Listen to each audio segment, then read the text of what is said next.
Camouflaged under this nylon suit is the next version of Kia's Optima Saloon. In a few months' time, it will go on sale in the USA and Europe. But until then, Kia want to hide its design so that rivals can't steal their ideas. You can understand their secrecy. After all, they've spent 3 years and £100 million developing it. To get an idea of how much work that development process is involved, I have come to an extremely shiny building in Germany called the HMETC, Hyundai Kia Motors European Technical Centre, which is situated slap bang next to the Nürburgring, where the Optima is undergoing its final shakedown tests. But I haven't come here just to stand around and observe. I've actually come here to do a job, because someone at Kia wisely suggested that I be their official test driver for the day. And I love work experience. Test driving is a crucial stage of any new car's development because after months of mostly computer-controlled tuning, it allows real-world assessment of a vehicle's comfort, performance and handling. But it's not as simple as just getting in and going for a spin. Every test session has a specific aim.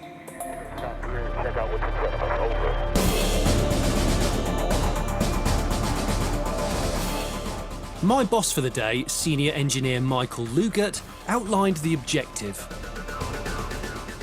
Here can we see the steering system as we used in the past, with the electric motor on the steering column, which always has some elasticity because of the high torque in this area. This is the new steering system for the new Optima, where the motor is mounted on the steering rack. And that leads to more precise steering. Right, so your job's to calibrate that steering? Yes. OK. Yeah. All right. And my job would be to tell Kia whether I thought they'd got that calibration right. But before I got cracking, Michael had a word of warning. The track is more than 20 kilometers long with a lot of corners, but it's not very safe. The safety margin is very low. If you then make some mistake or something happen, then there is almost no chance. No pressure then. Right, OK. Is it time to get in the car?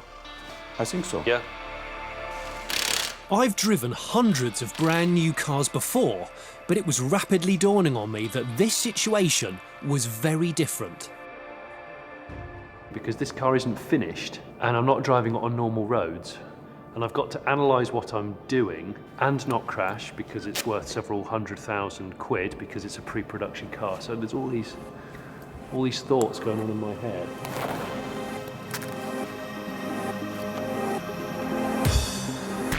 And Kia would be equally nervous because they'd taken a huge risk letting their car be tested on camera before it had been officially signed off. The next hour would decide if they'd made a wise decision.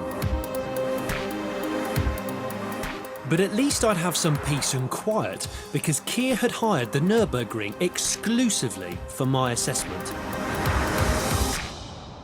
Not many people have had that privilege. The idea of bringing a car like this and testing it at the ring is actually to accelerate the R&D, because 1 kilometre on the Nürburgring is equivalent of 17 kilometres on a normal road during normal conditions. Everything's pushed to the max. But although I'm on a high-performance track, that doesn't mean the Optima has to perform like a high-performance car. Remember, this is a D-segment saloon. Remember who the people are that are going to buy this over a Mondeo or a Passat or an Insignia. What do they want? How do they want the car to behave?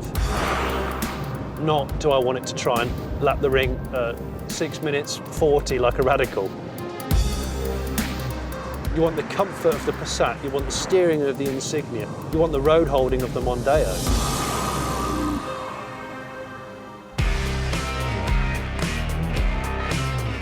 One section of the track that would test the car, and me, was the notorious carousel.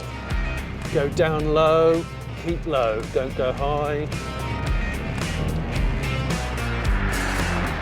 With the bend successfully negotiated, I could continue my assessment. As well as the steering, I'd also been asked to evaluate the suspension. Here we go, compression time. Yes, it doesn't need to be any softer, the suspension.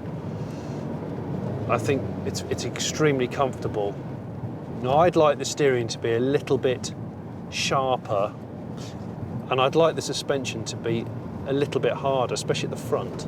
The back seems to be following around okay. It's almost a bit too comfortable and laid back. It's a bit easy listening.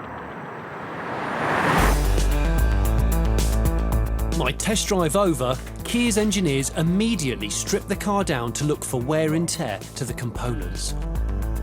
Then came the difficult bit, my debrief with Michael. So what are your impressions? I thought that there was a tendency to understeer the speeds I was going. Yes. So what, say 100 kph? Yep. It would be interesting to get a bit more of a firmer feel to steering. There's not a great deal of body roll. It's quite a good body composure. Yeah. I'd want slightly stiffer damping on the front, and I'd want slightly firmer steering, but only 10%. Yeah. That is as good as analysis as I can give. Yeah. That really is. I know I'm finding it really difficult. Yeah. So, would Michael agree with my findings or rubbish them completely? I think you did a good job, yeah, because you find the weak points we also identified, and we are just You're addressing them. Yeah, addressing and just improving. It'd be interesting to see what it's like as a Yeah. finished product. Yeah. This has been a great thing to do, because this is something I've never done. I feel like I've infiltrated the secret zone. Yeah. Thank you. I thank you for your feedback. It's been great. Yeah. It's been really okay. good. The 40 miles I'd driven the Optima today was a drop in the ocean compared to the thousands of test miles the car will cover before its public release. Will it be a sales success? That I can't answer. But this I do know, Kia are doing everything possible to achieve that outcome. I'm going to be in an RX150. Jason Plano against Troy Bayliss. Who would you put your money on here? This is going to be tight. What has Troy Bayliss got?